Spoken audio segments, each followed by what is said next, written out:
علیہ وسلم کے جلیل القدر صحابی عمر بن خطاب رضی اللہ عنہ امیر المؤمنین خلیفہ دوئم سسر مصطفیٰ حضرت عمر بن خطاب رضی اللہ عنہ کو یہ اعزاز حاصل ہے کہ بعض مقامات پر وہ مشورہ دیتے تھے تو اللہ تعالیٰ اسے دین اسلام کا قانون بنا دیتا تھا۔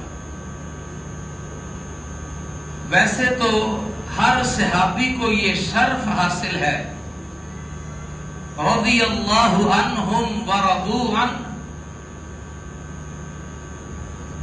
کہ وہ اللہ سے راضی ہیں اور اللہ ان سے راضی ہے۔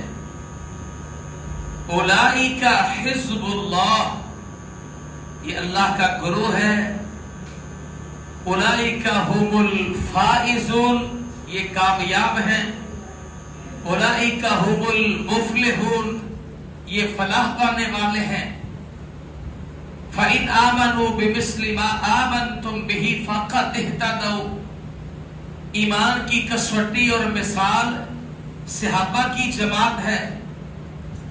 تو جو اعزاز عمر بن خطاب رضی اللہ عنہ کو اس اعتبار سے ملا ہے کہ جب انہوں نے اللہ کے رسول صلی اللہ علیہ وسلم کو رائے پیش کی ہے تو اللہ نے اسے دین اسلام کا قانون بنایا ہے۔ یہ اعزاز اس قدر کسی اور صحابی کو نہیں ملا۔ وہ کون کون سی چیزیں ہیں؟ یقیناً ایک خطبہ میں تو اسے جمع نہیں کیا جا سکتا، لیکن کوشش کرتے ہیں کہ ان چیزوں پر غور کیا جائے جن کے ساتھ موافقت ہوئی ہے۔ اور سیدنا عمر رضی اللہ عنہ خود فرماتے ہیں وافقت اللہ فی ثلاث، تین چیزیں ایسی ہیں جس میں اللہ نے موافقت اختیار کر لی میرے موقف کے ساتھ۔ او وافقنی ربی فی صلاح فی ثلاث، کہا میرے رب نے تین مواقع پر موافقت کی ہے۔ اس میں کہنے لگے سب سے پہلی بات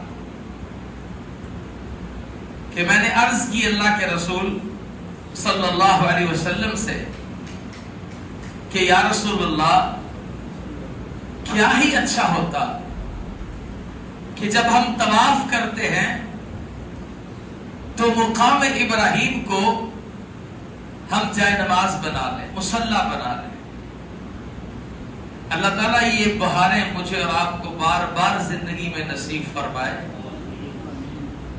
وہ سعادتیں کہ بیت اللہ میں ہو، مطاف میں ہو، ایک قدم اٹھائیں اور دوسرا رکھیں تو 10 نیکیاں ملتی ہیں، 10 گناہ معاف ہوتے ہیں، 10 درجات بلند ہوتے ہیں۔ تو یہ طواف کی جو سعادتیں ہیں اللہ مجھے اور آپ کو بار بار نصیب فرمائے۔ عمر بن خطاب رضی اللہ عنہ کہتے ہیں اللہ کے رسول، یہ مقام ابراہیم پر ہم نماز پڑھیں۔